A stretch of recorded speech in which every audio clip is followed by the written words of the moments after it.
Boa noite, hoje é dia 27/5, eu estou com as turmas da ADM Contábil e nós vamos falar sobre formação de preço.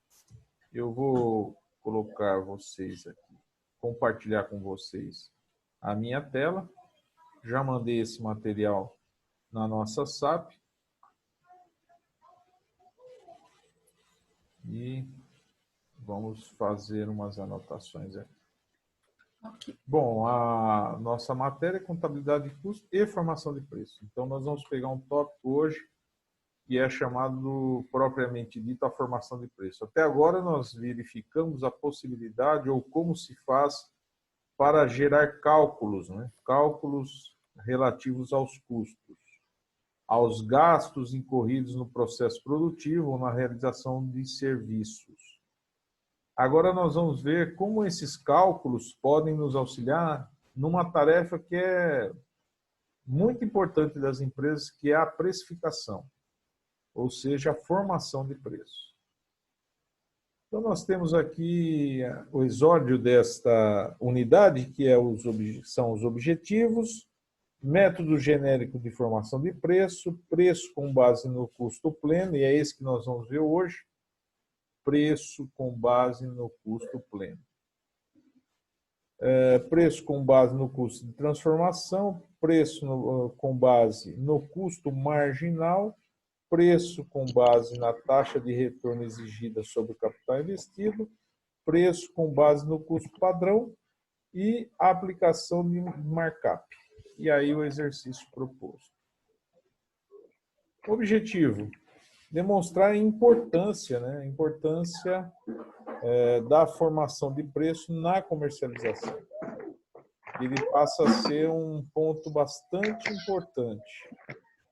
Eu ia pedir a gentileza que todos desativem os microfones para que os colegas todos possam participar bem.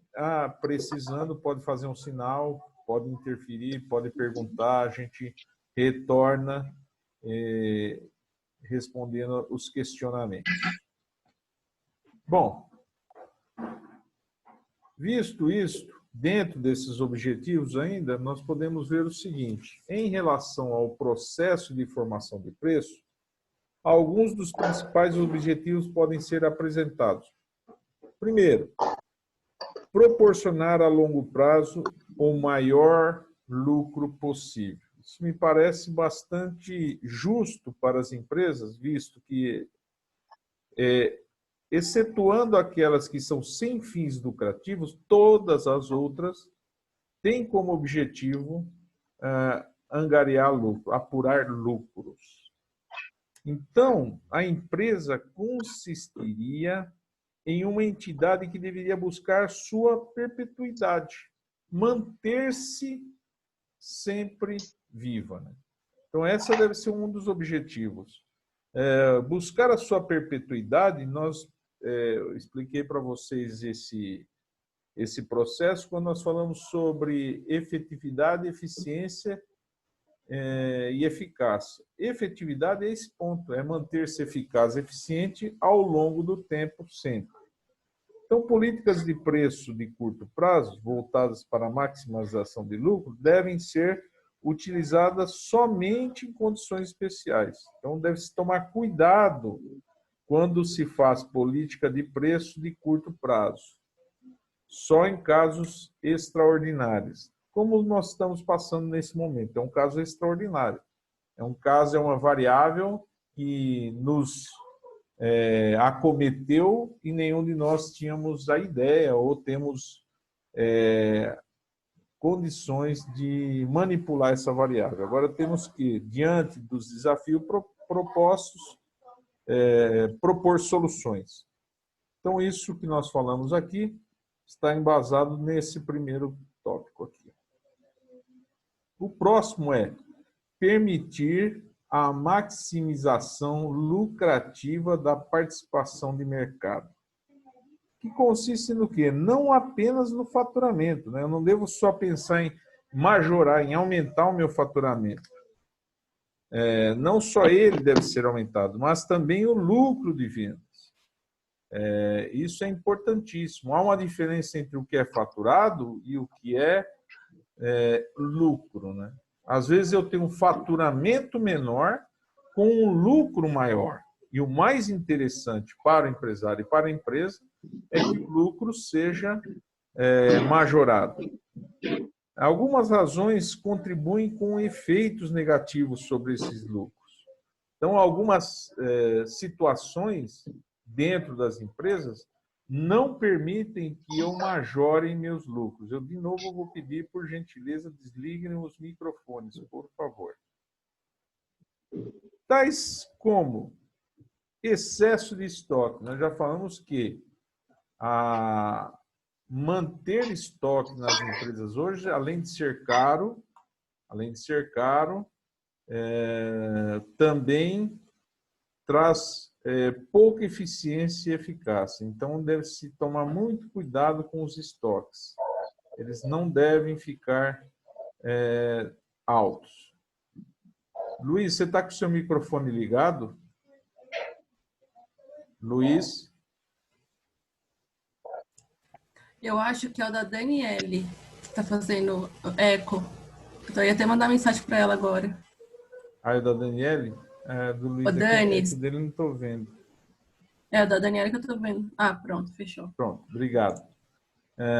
Então, o excesso de estoque é um dos motivos que não ajuda. Outra coisa que é imprescindível também, normalmente tira essa possibilidade das empresas, é o fluxo de caixa negativo.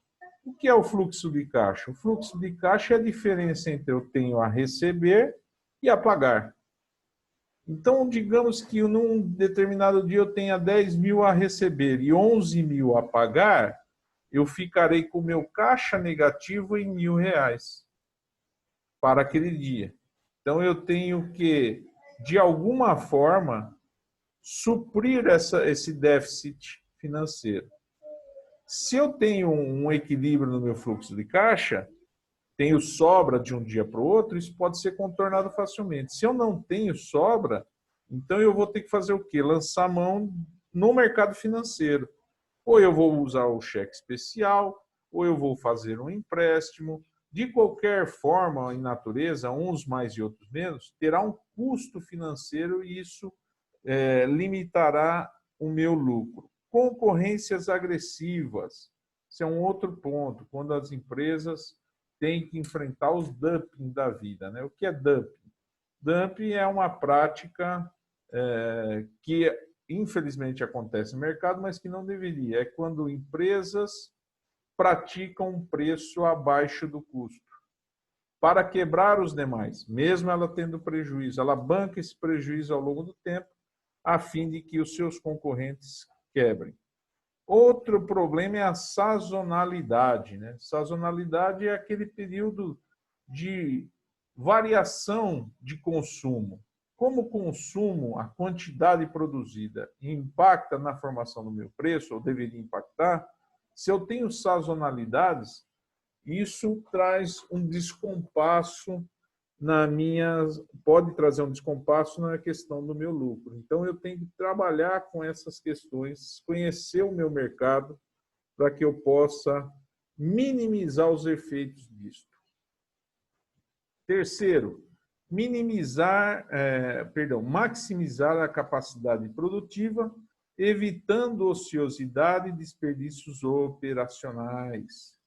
Aqui são as perdas, né? Então, nós temos que tomar cuidado. Lógico, obviamente, que os preços devem considerar a capacidade de atendimento aos seus clientes. Se os preços forem baixos, eles podem ocasionar elevação de vendas e a não capacidade da manutenção. Então, eu posso ter um desequilíbrio disso entre a quantidade solicitada e atendida, e também ter problemas nos prazos de entrega. Então, veja que a formação de preço ela impacta sobre isso. Eu não posso ter um preço tão alto a ponto de eu ter uma estrutura onde não seja usada por completo e nem tão baixo que possa extrapolar essa minha capacidade. Então, eu tenho que ter um equilíbrio nesta razão. E, por último, maximizar o capital empregado para perpetuar os negócios de modo autossustentável. O que isso consiste? Que o retorno do capital dá-se por meio do lucro auferido.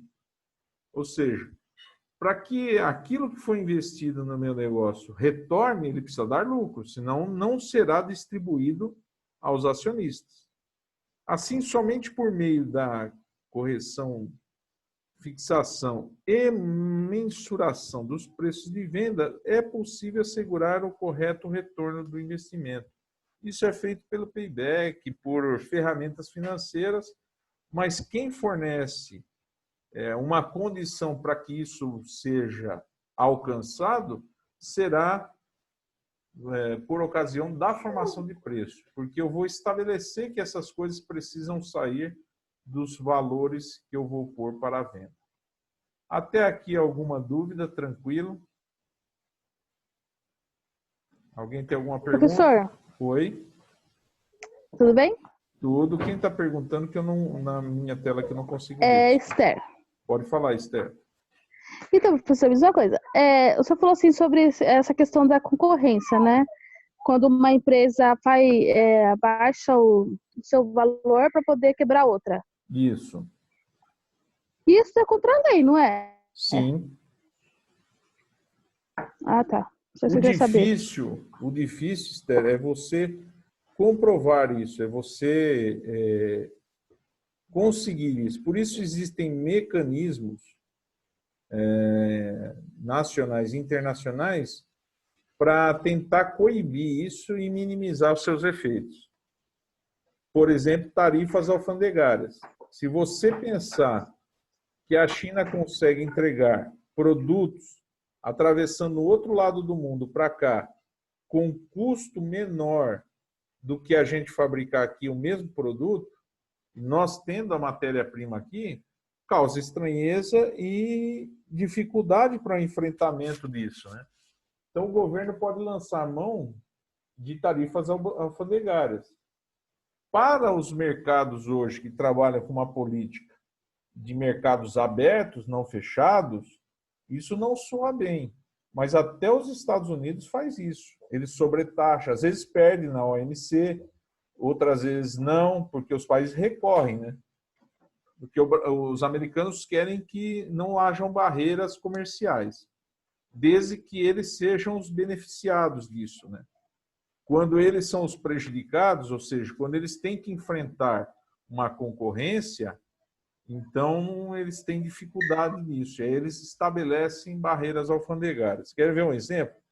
O Brasil não é o único fabricante mundial do etanol, mas é um dos mais eficientes fabricantes de etanol, né? Então há uma guerra muito grande. Primeiro porque o etanol é uma fonte renovável, mas em contrapartida, ele pode ser, dependendo do ponto de vista abordado, ele pode ser tão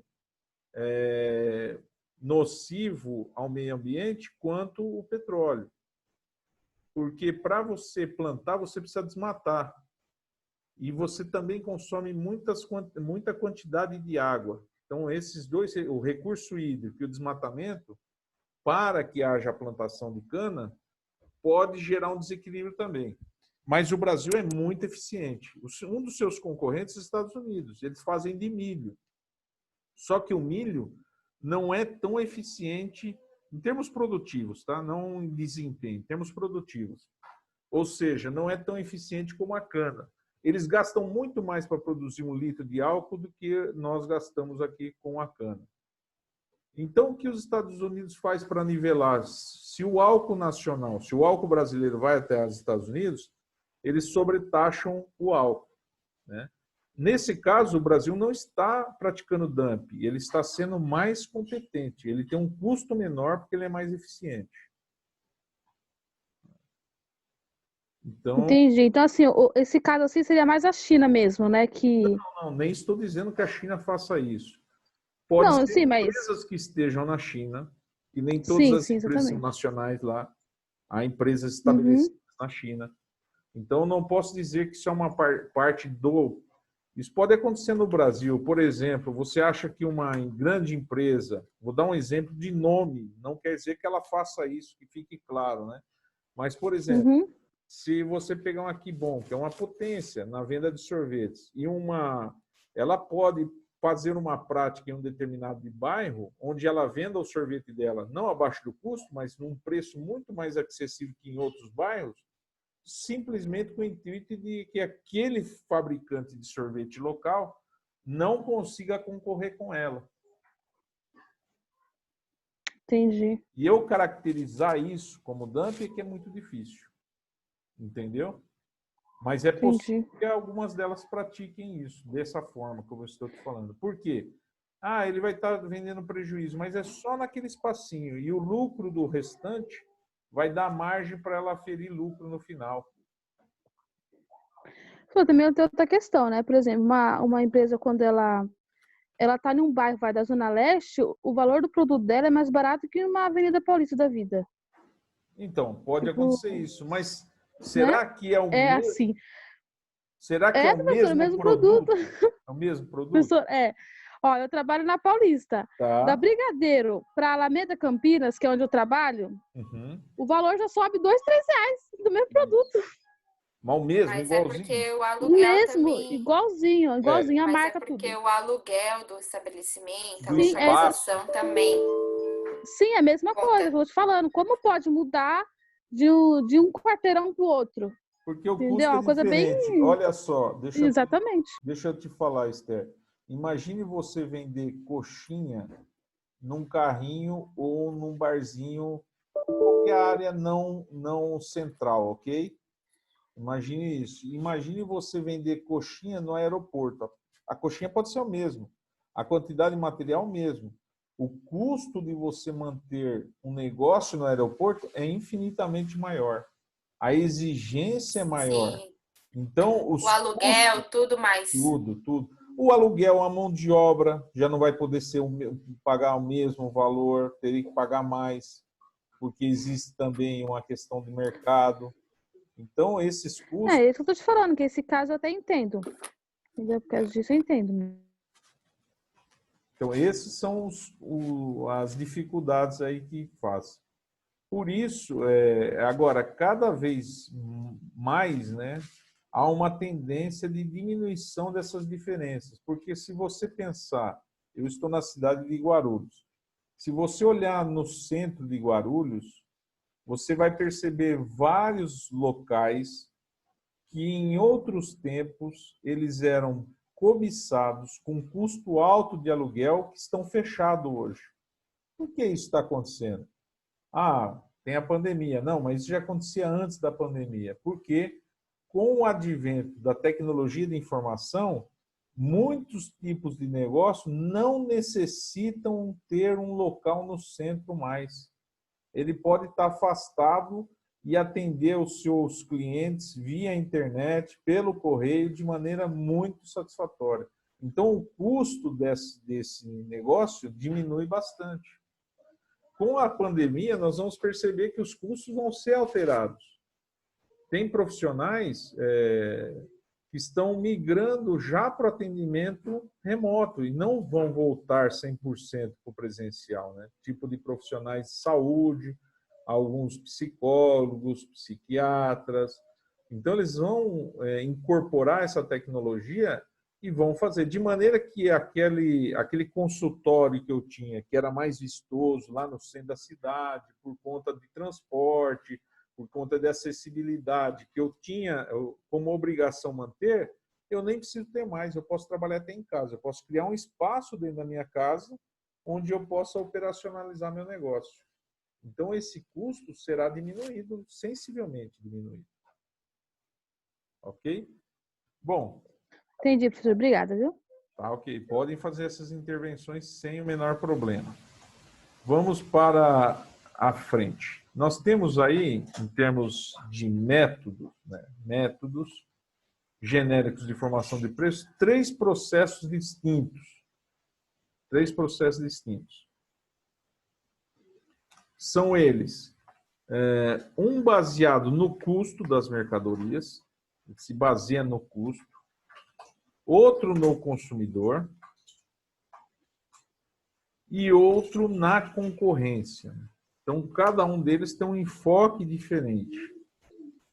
Os processos de definição de preços baseados por custo, que é o que nós vamos ver hoje, se baseiam no custo, buscam de alguma forma adicionar um valor extra, né, que é o lucro. Por exemplo, empresas construtoras apresentam propósitos de serviços estimando o custo total do projeto e adicionam uma margem padrão de lucro.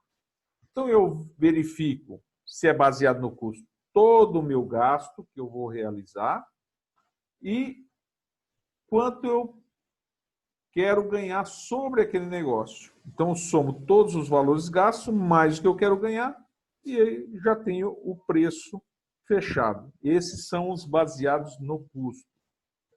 Diversas razões poderiam ser apresentadas como justificativa desse método. Simplicidade, ele é mais simples que os outros. Ajustando preços e custo. Então, quando sobe o custo, eu ajusto o meu preço ali só aplicando a minha margem. Eu não preciso me preocupar muito com ajustes em função da demanda, não tem essa necessidade. Os vendedores são mais seguros quanto a custos incorridos do que aspectos relativos à demanda e a mercado consumidor. E nos parece, né, mais justo dessa forma, né? Então, esse é um ponto. Mas também tem o lado da desvantagem, né? Os maiores conflitos decorrentes desta prática, baseada exclusivamente nos preços, consistem em considerar a demanda em não considerar a demanda de níveis da concorrência e a concorrência. Ou seja, eu não considero nem a quantidade que eu vou produzir, eu faço uma única peça e não vejo isso no volume e também não fico atento ao que a concorrência está fazendo e tem. Veja um exemplo. Um fabricante qualquer aí de eletrodoméstico planeja produzir 20 mil liquidificadores por mês com um custo mensal, custo fixo mensal de R$100 mil. E o custo variável de R$15 por unidade, óbvio, né? Seria possível obter um preço de venda igual a R$30 por unidade, mediante a aplicação de um multiplicador de 1,5%. Ou seja, eu pego os meus custos e aplico 50% a mais. 1,5 é 50% a mais. Dentro de uma estrutura que eu já estabeleci lá. Supondo preços de mercado para eletrodoméstico entre 28 e 35, a empresa, essa que fez esse negócio, ela conseguiria se manter competitiva, né? Porque ela estaria com 30, um pouquinho acima, com uma margenzinha para brigar, tudo, dá para ficar bem competitiva. Mas se pensar por outro lado, caso, nós falamos de 20 mil liquidificadores, mas caso fossem produzidos apenas 5 mil, esse custo saltaria para R$35. Por quê? Vocês já fizeram comigo aí a atividade de custo. Nós vimos que o custo fixo, se eu diminuo a produção, ele unitariamente aumenta o custo fixo. Apesar dele estar fixo no total, mas por unidade ele aumenta. Se eu, dentro da mesma estrutura, consigo aumentar a minha capacidade de produzir mais, o meu custo fixo permanece igual, mas no unitário ele diminui sensivelmente. E aí, se eu chegar em 35 de custo e fizer a mesma conta aplicando, ele vai para 52,50, ou seja, eu estaria pagando a minha estrutura e teria o meu lucro desejado, porém eu não teria preço para enfrentar o mercado. Perceba isso? Então, essa é uma dificuldade quando eu baseio apenas no custo. Então, essas são as vantagens e as desvantagens do uso exclusivo baseado no custo. Outra forma de estabelecer preço baseia-se no valor percebido do produto. Então, eu vou até o mercado e vejo qual é a percepção do valor do produto para os que estão interessados em comprar. Então, nós já falamos isso é uma prática boa. A terceira metodologia de formação de preço emprega análise da concorrência. Então, eu vou verificar o que o meu concorrente está fazendo. As empresas prestam pouca atenção nos seus custos ou na demanda.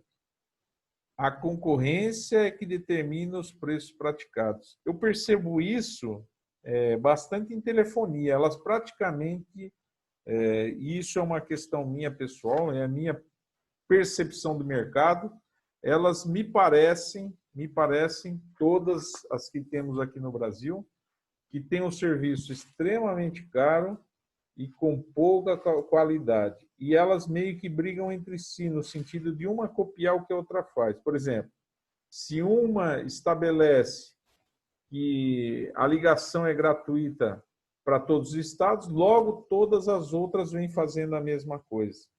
Então, elas não vão em busca de atender propriamente as necessidades do seu cliente, mas andam de acordo com a concorrência. Até aqui, tranquilo? Alguma dúvida? Vamos lá. Nós vamos Tranquilo, professor. Tranquilo. Então, eu vou encerrar essa primeira parte, vou encerrar minha